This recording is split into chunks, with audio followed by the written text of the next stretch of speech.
Yeah, big basketball game Friday night. Our basketball team will be hosting Georgia Tech, so you can buy those tickets now in Stegman Coliseum. They're off to a great start Friday night at 9. And then also it's Dogs for Pups season for Giving Food Drive.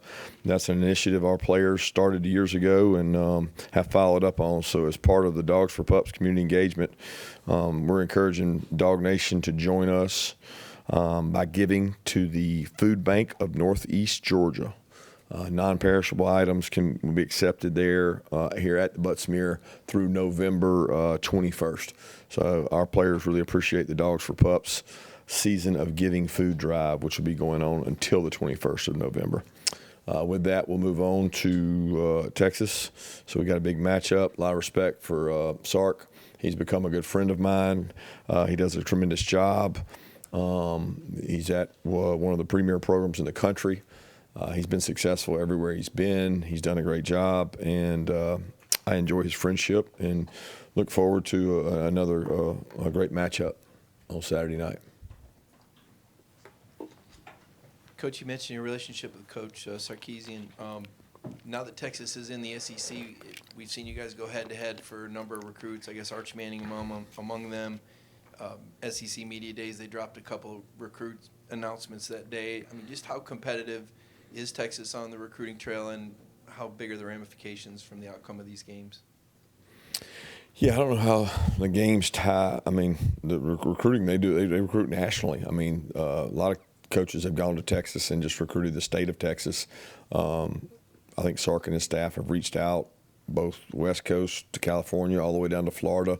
They've gotten some guys, and they've gotten some guys from Georgia. We've gotten some guys from Texas that we think are good players. So it's all, in the eye of the beholder in terms of who you go after and who you win. Is certainly recruiting wins tie into the future of your program and the success of your program. Yeah, Coach, this offense from Texas has had kind of a revitalization over the last 2 or 3 football games. What have you seen from the quarterback, specifically Arch, his development over the last several weeks? Yeah, he's playing with more confidence. I think number one, he's getting better protection. He's seeing things well. He's making good decisions. He's getting the ball out of his hand quickly.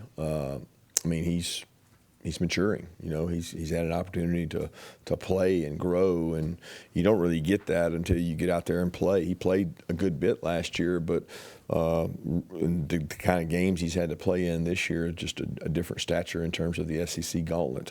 And just, you watch game by game. I watched yesterday each game throughout the year and watched him just grow and play better. He's extending plays. He's doing really well with scrambles, keeps his eyes downfield. He doesn't look at the rush. He's made some really impressive wow throws, and they're playing better offensively. Yeah, you guys obviously recruited Arch. What stood out about him during his recruitment process, and what do you remember about it, just given the, I think, celebrity nature that comes with him in that last name? Yeah, it really wasn't about the celebrity nature or the last name. It was about the tape. Have a good relationship with their family. I've known his dad for a while, his uncle for a long time, and his grandfather. They've got a wonderful family, but it has nothing to do with his recruitment. His recruitment was based on he's athletic, he's fast, he's tall, he's intelligent, he's got composure. He's got arm. He can do it all. He can run the ball. He can throw the ball. In this day and age, you got to have a quarterback that can do both. He can, and I think he's got great composure. He's not really affected by not many things. Even the way he's managed the hype and expectations of what he was supposed to be this year. None of that was. He didn't call any of that to come to him. It's just what the outside sources did, and it doesn't seem to have affected him. He knows he's got to grow and get better, and I think Sark's done a great job kind of bringing him up and allowing him to develop and get better. What was your pitch to him to try and come to Georgia at the time? I don't really know about a pitch. It was relationships. Right? I got to know him. Our staff got to know him. He came over here a lot. He was very honest and had his thoughts about both programs. He liked both programs. He had to pick one. There was no sales pitch in terms of that. Yeah, Texas comes into this game second nationally in run defense. Just what stands out to you about how they've been so effective in that area? Yeah, they were really effective in that area last year. They're built on the line of scrimmage. They're built to be physical. They fit things really well. Pete does a great job as a defensive coordinator. They're very disruptive. They create turnovers, aggressive. They got good players. I mean, at the end of the day, they got big, physical, good players on the line of scrimmage, which allows you to stop the run. Coach, I believe they're top 3 in sacks so far. What challenges will Colin Simmons and their other pass rushers present on Saturday? They're tremendous. They got great effort. They rush really hard. They're leaders. They've got stars all over their defense. I mean, they're very talented. When you watch that defense play, they play hard. They get after the quarterback. They disguise things well. Very disruptive. So there's a lot of challenges when it comes to, dropping back, throwing the ball, and trying to run the ball. When you want to be balanced, they're really good at making you not be balanced. Yeah, you've had to shuffle some pieces around in the secondary over the past couple weeks due to injuries and things like that. But how would you assess how that unit has played, since the second off week against a couple teams with solid quarterbacks in Florida and Mississippi State? We play good in spurts and we play poor. It's kind of like everything. I mean, there's things that I would like to see done better, and there's things that were improved on. It just kind of depends on what quarter, what play you're talking about. Kirby, on quarterback recruiting, you've played, signed, pursued what the outside world, I guess, would categorize as a bunch of different styles of quarterbacks. Do you have some core traits you look for at a quarterback, or is that a position where you're trying to get the best available player every cycle? Well, I think the best player available every cycle does have core qualities or core characteristics. You're going to be a good quarterback, you got to be a leader.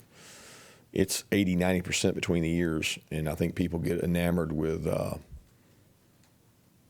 just physical traits. How big is he? How tall is he? What does he run? How far does he throw the ball?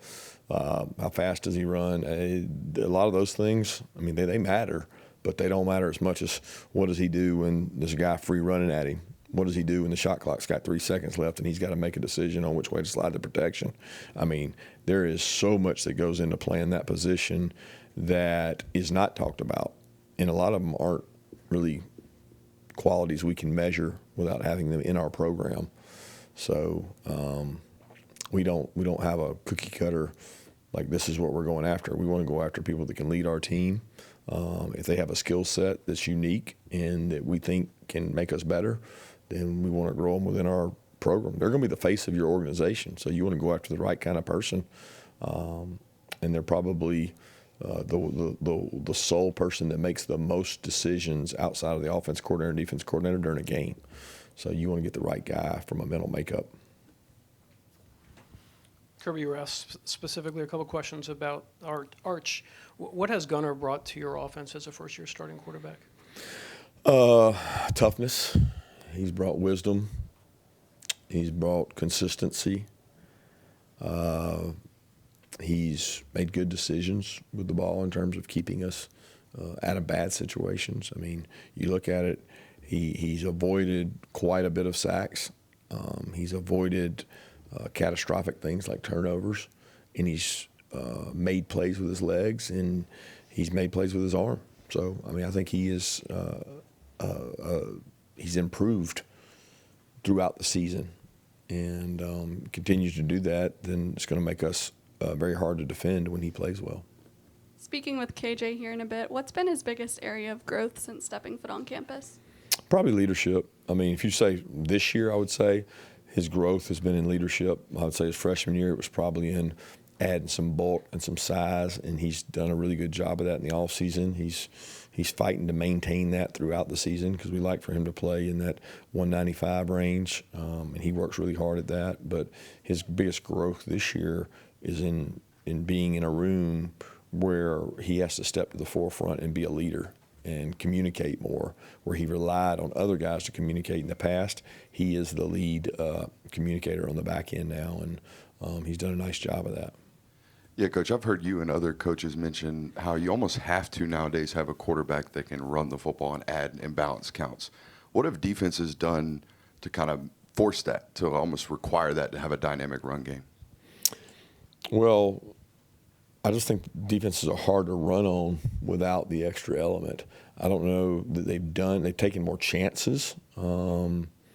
Offenses can become more predictable when they're not using their quarterback's legs. But I don't know that there's a team we've played this year that hasn't used their quarterback's leg like everybody does. You say, well, that quarterback can't run. They still use them. They still get him out of the pocket and use him to run the ball. So that advent has come about because rushing the ball matters. I don't think that advent has come along because defenses have evolved to the point they stop people from doing it. It's just we have to be able to get some situational runs, red area, third down, goal line, whatever you call it. You need creative ways to run the ball to stay ahead. Coach, just want to get the latest update on Lawson, how he's doing, and also Drew Bobo and DeMelo Jones. Yeah, Drew had a pretty bad laceration on his finger. He's patched up and ready to go. He'll practice today, and Lawson is doing well, and I think he's gonna make a good quick turn, but we'll see. First game on Saturday without Jordan Hall. Just what did you make of how the defensive line played against Mississippi State? Yeah, he did a good job. I think they played kind of, inspired about him not being there and wanting to play well because he wasn't there. It's tough on Jordan, and he's a leader in that room, and guys missed him, and we had to increase the snaps to some other guys. How much do the wins last year over Texas impact this game at all? You look for tendencies. Does it maybe give this team some confidence knowing that they've beaten Texas before in big-time situations? Yeah, this team didn't beat Texas. That team, and this Texas hasn't played this team of ours, so two completely different teams in my opinion. So I think it has zero effect on it. Yeah, how have you seen the pass rush continue to develop over the past couple of weeks? You've got some sacks and some pressure on Saturday, and what are the challenges of rushing a guy like Arch who can make plays with his legs in the scramble game if you're not careful?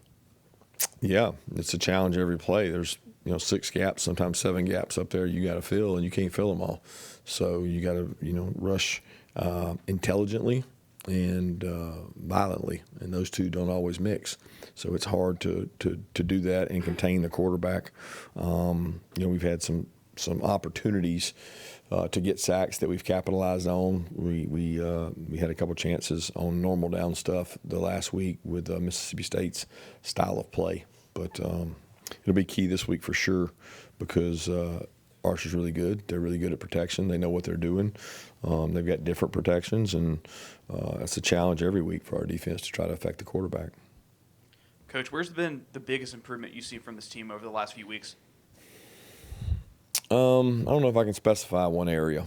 I think I've been really proud of the consistency in practice, so I don't know that that's an improvement. I think that is a staple of this team. They have committed to practicing the right way and improving in a time when some teams are going the other way. Kirby, what goes into the timing now of freshmen, Zayden Walker, Landon Roldan, Elias Williams getting more snaps? How much of it is what you see on the practice field? How much of it is game planning? I think some of it's opportunity. Injuries in some of those cases have brought that about. Confidence. Cumulative reps we're big on here, meaning the cumulative reps that each one of those guys have taken has grown. I mentioned C.J. Wiley in that with Landon and Elias Zayden, and there's other guys. Some people's progression is just different than others, but as they grow and get better and they get put in these tough situations in practice, they grow confidence. And honestly, we can't make it through the year without a number of guys, and those guys are more ready to play now than they were earlier in the year. Coach, after the game, I know you mentioned Zachariah's block for Noah and Oscar's block for Zachariah. Was this one of y'all's better quote-unquote blocking games that you guys have? Because there was a bunch. It seemed like there was a bunch of them out there in this particular contest. Well, we got hat on a hat, but, we try to do that every game. So I don't know if this game was more outstanding in terms of blocking. There were more explosive plays, so it probably brought to light a lot of those. But, some of that comes around missed tackles, and we might be blocking the same guys in the same game, but one guy makes a tackle. It's not an explosive.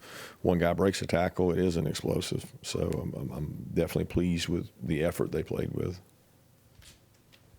Quintavious forced the fumble on Saturday. Just what have you seen from him down the stretch of his sophomore year? Much better leader. He was forced into a role last year that he didn't play a lot, but he played. And with the guys we've had leave at that position or go to the NFL, he's grown. He's grown up a lot, and he grew up quickly, and really proud of the way he owns his responsibility to the team and his leadership.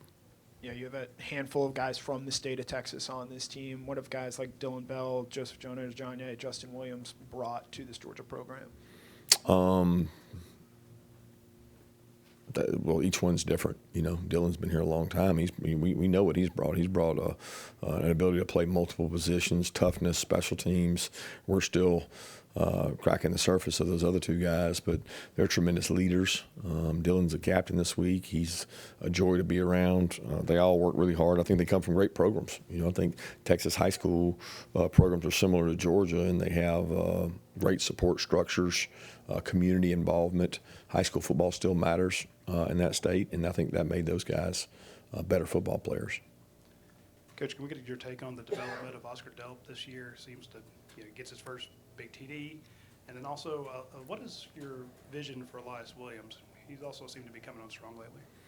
Yeah, I think both those guys are playing well. I think Hartley and Lilly and those guys have done a great job with the development of Elias, but also with Oscar. I mean, he was not a completed player last year, and he came back with a purpose of getting better, and I think he just loves Georgia and loves the team, and he's so fired up every game to do whatever role you ask him to do. I mean, he's just as excited about his downfield block for a touchdown as he is his catch for a touchdown. The guy's never complained one time since being here about touches in the ball and making that a priority. He does whatever the team asks him to do. He's very selfless. I mean, all those guys in that room are. And I think, he should take some ownership in Elias's growth, because he and Lawson both show him how to work, how to do things, what the standard is at Georgia, and they compete with each other to make each other better. Coach, what have you thought of the development of this offensive line throughout the year? Seems like they've gotten healthier, and later in games they seem to be fresh and looking for an opportunity to go finish the game. What are your thoughts on the development this year? Well, we've gotten more continuity, but I mean that's by way of getting guys back from injuries. I don't think we've played our best game yet. Still think we've got a level of conditioning we can improve on in terms of playing hard and running down the field and covering down. I'd like to see more guys in that front group do that. Some of them do, and some of them can improve on it. But I like the depth piece we have, and if we stay healthy, we've got ability to play up to 7 or 8 guys. It's just you don't control the health part of it. Time for one more question. Kirby, to your left, what DNA traits, common themes do you see in a Steve Sarkisian-led offense? Explosive, attacking, window dressing. They've got a lot of shifts, motions. They employ tempo, and they'll go fast on you, and they do a really good job of mixing things up and creating a lot to work on defensively.